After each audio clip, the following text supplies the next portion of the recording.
Hey everybody, welcome back. We're out here at the Time Cave coming at you. Hope you're enjoying your week so far. My week's not too bad. Can't complain. It's been all right. Got my work week under my belt, and I'm just looking at the weekend now. That's right. Indeed. Very much so. What do we got burning here on the table? Right now we have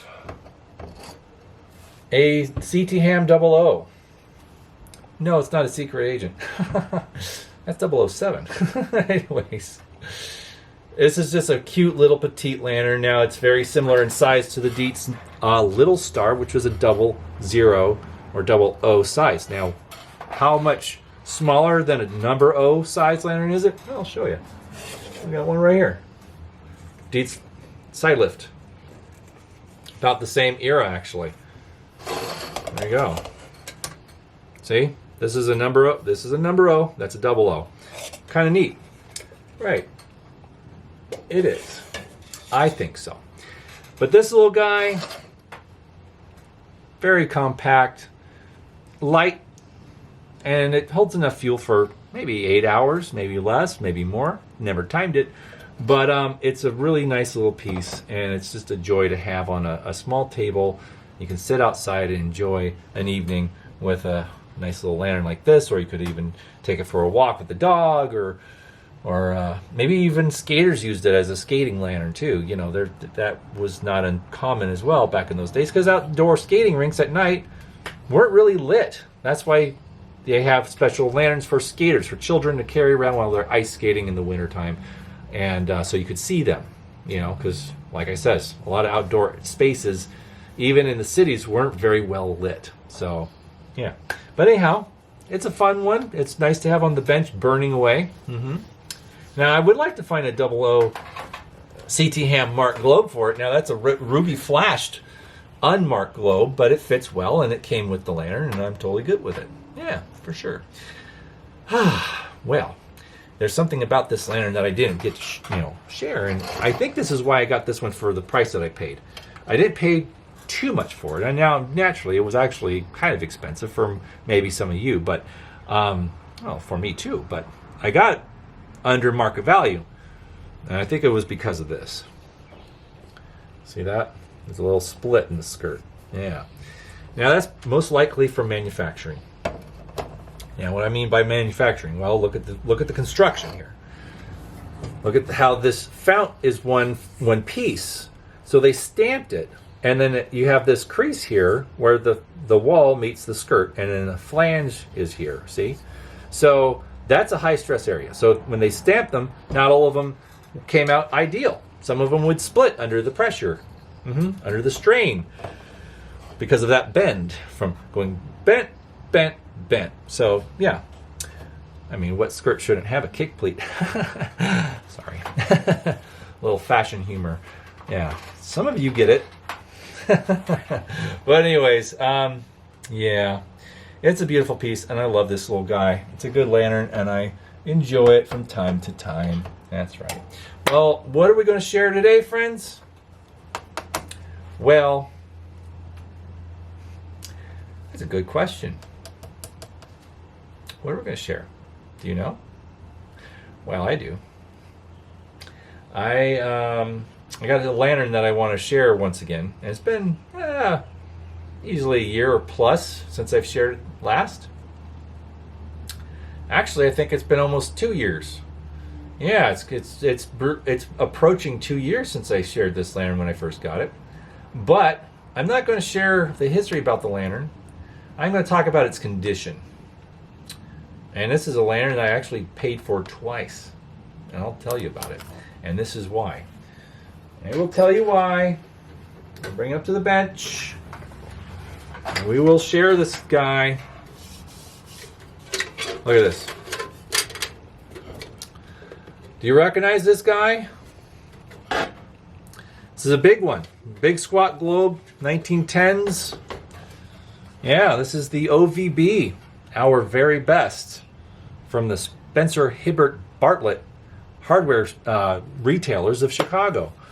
Now this lantern, some people have suggested it was made by Berger. No, I don't think so. The overall construction is very much Embry. That's right. It's very much Embry, same baffle, same crown, same chimney, same fount, same tubes, same burner, same manifold, same fuel cap. The only thing that's Burger about it is the wire guards. That's right, and the side lift. It has that Burger vibe about it. Now, were they probably using some leftover Burger parts to make these when they consumed Burger, when they bought them out? Possibly. Now, I don't think Burger actually went out of business. I believe they actually stopped making lanterns. They made tin ceilings as well, among other tin products. Okay. Speeding cars through the alley. But yeah, they made other tin products, like ceiling tiles. You know those fancy Victorian ceiling tiles we see in old buildings sometimes? Yeah, those things. So they just stopped making tubular lanterns because, well, they wanted to focus on other things that made them more money, I would imagine. But in 1913, 14, give or take, Embry took over lantern manufacturing for the hardware retailer Hibbert Spencer Bartlett. Hibbert's? Yeah, Hibbert Spencer Bartlett. And so they did. But this one still retains some Burger style attributes. And like this Y-shaped wire guard setup here and these little hooks from the chimney that hook on like the Burger stuff did, you know. But anyways, whatever the case is, it's a handsome looking lantern. Squat globe cold blasts, not exactly my favorite, but I do appreciate them for what they are. And certain ones definitely kind of grab my attention more so than others. This one is really unique because of the wire guards. Usually they have cross wire guards, which is not a problem. It's just more common. But this one definitely has some different attributes to it, or a different aesthetic than most squat globe cold blasts that I've seen that I have. Now, what is it about this lantern that made me buy it twice? Well, once I saw it on eBay, and I always wanted this style of cold blast because it is different. It's very unique, and I like jobbers. You know this. I enjoy my jobbers. But I saw it, and it was dingy and kind of rusty. All right, not kind of. It is rusty. But the brass. This is actually brass. The fount is dark tarnished brass. Okay. Yeah. It is. I think it's lovely. Cones, brass. The crown's brass. But it's dark and oxidized over the last 115 years. You know? It's really oxidized. And so many people would say, well, polish it up, make it look nice and shiny again. I could. But you know what? There's a few splits. There's a few subtle cracks in the fount here. Yeah, right here in the wall. You see that little crack there, that little bend there? You see that? Well, of course, we could say that's a ticking time bomb. I did seal it. I did seal the fount with some seal-all, so that will help it from splitting further, and it will keep it in a functioning condition. Now, at some point, maybe the brass will continue to split and it will no longer be usable. At that point, I will definitely just leave it alone, and it'll be a relic of its time. But when I saw this thing, and I just fell in love with the pattern of the distressed metal, like what's going on up here. Look at the patterns. Look at the way it's aged. Just look at that. And just look at the way this thing has gracefully aged over the last 115 plus years. Yeah. I know. I mean, I am that guy. Okay? I appreciate things as they are. I've become more of that person, I'd say, in recent years than before. Yeah. But this guy is a very special piece. And when I got it off of eBay for a very fair price. Get out of here. Stupid flies, I swear. What's the deal? There's nothing in here for them at all. Just, it smells like old oil. It doesn't even, flies. Anyways, I found this on eBay almost 2 years ago now. And I looked at it, I'm like, holy cow, that's really cool. It's got a really neat aesthetic. I like the distress on it. I really do. I thought that's really cool. It looks like it sat in someone's barn for 100 plus years. And when you find something, for me, that sat in one spot for that many years, you think about that. Think about that. Go on, think about it. Pause if you have to, but think about that. Think about something sitting in one spot for over 100 years. Okay? Maybe even try something smaller, like maybe 50 years, maybe 70 years, maybe 80 years. You pick the decade sequence, you pick the time, but for anything made of metal and brass to sit in one spot, say in a barn or a basement or an attic for that long, that's remarkable. It really is. In my opinion, it's remarkable. So, especially, it didn't come from California. It came from the Midwest. I can't remember which state, but it was out there. And, it was in a more or less dry spot. It has some surface rust. And it formed these interesting patterns. And then the brass darkened and oxidized. And then we have this lantern now, as it is. And there's many of you guys out there that are probably cringing. It's like, oh my gosh, I need to polish that. Okay. Well, many are polished. There's several of these out there that have been tenderly and lovingly polished and refurbished, if you will. And you can't restore a lantern of this era. It'll never be like it was when it was brand new. It never will be. This just won't. You'd have to dismantle the whole thing and re-tin plate it. Clean it, smooth it out, re-tin plate it, and put it all back together, and then you would essentially have a brand new lantern. You wouldn't have an antique anymore. You would have a brand new lantern.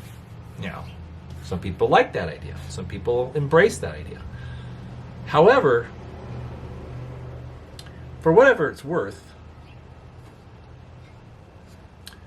I love looking at this thing because it does represent a survivor. It's an old lady that's seen many years, many winters, many summers, many autumns, many seasons. And it sat somewhere, most likely, all by itself since the last time it was used, in some dark, remote corner of some structure you choose. Basement, barn, attic, cabinet somewhere in a farmhouse, who knows. After the last time it was used and was a tool that was necessary, and say a farmer bought an electric one, probably used it through the 1920s, 30s, probably lost their farm during the Dust Bowl and headed west, who knows. But whatever the case is, it's here now. And that rust, and the way it looks, it's not threatening the lantern. Especially out here in the Golden State, it's very dry, for the most part. And it stays in the garage. It doesn't get worse, doesn't get better. It just stays the way it is. We like to think that we are, responsible for saving history. And I understand that sentiment. I understand that it's important to try and preserve things as they are, or make them better than they are, to preserve them and make them last longer. Well, okay. Sure. I think it might be a little hubris to say that what we do is going to keep things around a lot longer. Because, in all fact, and in all intents and purposes, this lantern has already survived longer than we have, and is already still in good condition, all things considered. Sure, it's dingy and oxidized. It's not pretty. It doesn't look as it did when it was brand new, but that's not the point. I'm an artist. I know some of you are as well. But when you really take a close look at the way this has aged, let me turn this down so I can tilt it in so you can see it. But look at the way it's distressed, okay? Just look at the chimney, look at the baffle. Just look at the pattern on this thing. How did that happen? How did that progress that way? You know? How did it age that way? How did it create those patterns? It was all shiny tin at one time. And then it wasn't. Over a very long time. It took a great many years to create that look. And that's what I see. That's what I see when I see a lantern that's been sitting around for 100 plus years. When somebody digs one out and they find it at an antique store, or some antique dealer finds it at a barn sale or a garage sale, and they pull out an old lantern that might look like this. And they buy it for $15, $12, $30, whatever. And then take it home, and many have put them in e-tanks or lye baths and done their restoration processes. And sure, they come out nice. They look good. I'm not going to say that they don't. But I almost say something lost. Now, of course, there's points where even I have done my thing to them, because maybe they have too much, and or whatever. But this aesthetic and the right lighting, it's beautiful. It wears it well, in my opinion. And now, to be fair, this chimney, if I cleaned it, it would be pitted. I can tell it's got a texture to it, and it would most likely be pitted if I cleaned it.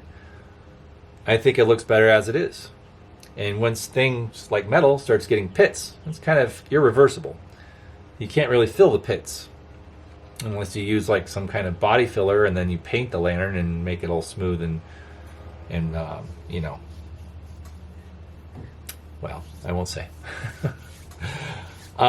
Toy-like. But anyways, everybody has their own taste, which I respect. It's fine. But I always try to encourage a lot of the new collectors out there, or enthusiasts with this stuff, to get something that looks like this. And before you clean it, before you scrub it and do your thing to it, just enjoy it.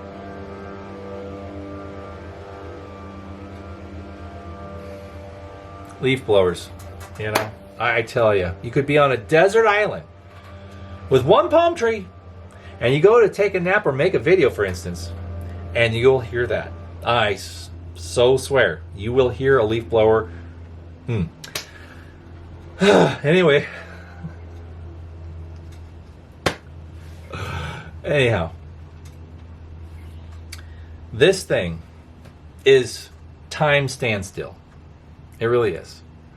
It is absolutely a survivor. And I suggest that anyone that finds one in similar condition, really take a look at it. Just look at the way that it is.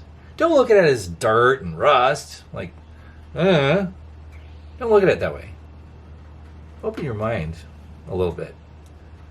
You know, take a look at the trip that it's taken through history. And maybe you'll enjoy it. Maybe you'll appreciate it for what it is. Now, I'm not going to tell you not to do what you want to do with your piece, but just know that, you know, it took a long time to get this way. Longer than any of us been around. Most of us. Yeah. You know, think about that. Talking about a lantern from before World War I. Yeah, the Great War. The war to end all wars. This thing was made before that. On the brink of it, actually. Yeah. I could definitely take some Brasso and try and get the fountain all polished up, and the chimney and everything, and the cone, and the cap, and the lift lock here is brass as well. But what would be the point of that? Then I'll see more flaws. I'll see the potential splits occurring in this fountain. I addressed them, or the fountain is sealed and those splits won't progress, but you'd see them better. You'd see them more. They'd be more prominent if you cleaned it. And same with the pits. You would notice a rougher texture on the chimney if you cleaned it and made it shinier and took the rust off. Now, in this dry climate, it's arrested. The rust is not progressing. Some may say, oh, yeah, it is. It's just really, really slow. Well, no. I mean, it's taken 100 plus years to get to this point. And it was in probably a cool, dark place at one point, and it might have encountered some moisture to create these different patterns, and it's got some, soot on there and dirt, and it's created this beautiful arrested decay. That's what it is. It's arrested decay. I think it shows it very well, and there's many of these out there. Well, not many, but there's other collectors that have these exact same model of Embury manufactured for OVB, our very best brand, that are clean, shiny, and nice. They're pretty. But this thing, I really like the way it is. So much so, at one point I was going to sell it. I mean, I got it off of eBay for a very fair price. Nobody else bid on this thing because of its condition. Because they're like, oh, that looks like a lot of work. I'm like, oh, it's fine to me. I love it. I had it and I enjoyed it, and then I just like, you know what? A friend and fellow subscriber and lantern collector or lanternier liked it a lot. Says, if you ever want to sell it, let me know. So I agreed to sell it to him. I finally says, okay, you know what? I think I've had my fun with it, and I'll sell it to you. So I did. Well, I was looking on the group, and another friend of mine in Ohio posted a big lot of lanterns that he found. And another one, on one of them that was in the mix, was another one of these. And I started having seller's remorse. And that doesn't happen very often, but I did feel it for this thing. And I reached out to my friend and I says, hey, is that an OVB Embury made, burger-esque squat globe? And he's like, oh yeah, I think it is. And I'm like, is that a brass fountain? He's like, yeah, it is. He pulled it out and it looked exactly like this one. Same arrested decay. Very similar. So I'm like, hey, hold on, are you selling that? He's like, yeah, I'm looking to sell it. I'm like, all right, cool. I'm like, what do you want for it? So we've talked about price, and then it was pretty much what Matt paid for this.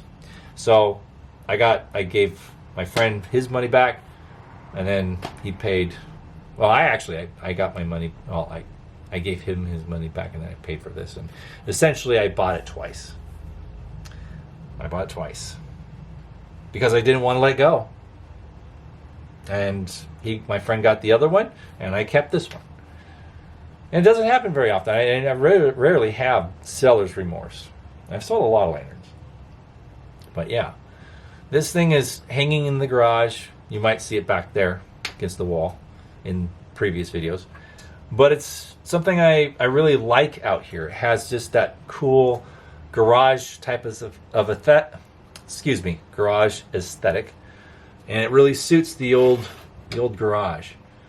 Do I burn it? Yeah, sometimes. I haven't burned it much lately because of the conditions that be here. I can't entertain out here as I used to. I could, but it wouldn't be as fun. Anyway, no more on that subject. But yeah, I love the darkened brass, and it just has a very charming aesthetic about it. It looks like history, and you can't duplicate that. It takes a long time for brass to get that way. Sure, there's maybe some chemicals that will darken brass and give a faux patina, but this is real. It's earned it, in my opinion. Now, I do have a shiny brass little wizard brass fountain I love. If this one stays, this one would be a lot of work to get shiny, but I don't want to do it. I just love it the way it is. So when next time you get a lantern that has a very smooth, dark patina, maybe a very subtle surface rust, give it a shot. Give it a chance. Give it a shot. Let it speak to you. before you, you know, clean it. Because, you know, I know some of us get into this hobby to have something to do, to preserve or restore something. But sometimes these lanterns, they don't need restoration. They just need to be appreciated. And that's what I've become accustomed to. That's what I've been enjoying in the hobby, is just buying something that's in good original condition, that's got arrested decay, that's a survivor, that works. Yeah. It doesn't need to be cleaned. It doesn't need to be preserved because it already made a trip of 100 plus years. Longer than we've made already. Double. Right? I think so. Well, friends, thanks for sticking with me. Thanks for indulging me in my tastes and the things that I enjoy and that I appreciate. And you guys are definitely something I appreciate, my subscribers and my friends that watch the channel. And there's some good people out there that I know personally, and I'm very honored to know them. And I'm very happy to know that they watch this channel and they find wisdom and entertainment out of this channel. That's why I keep doing it. It's true. That's why I keep doing it. And I enjoy it. It's fun. I get to be me for 20 plus minutes every week. Well, you guys, it's been a good one. And I hope you have a great rest of your week and a wonderful weekend. Keep enjoying your summer.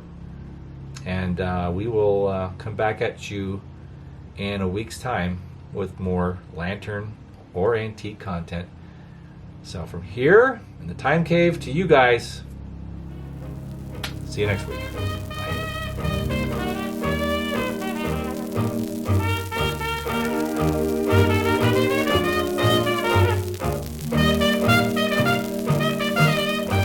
Sit, boo boo, sit. Good dog.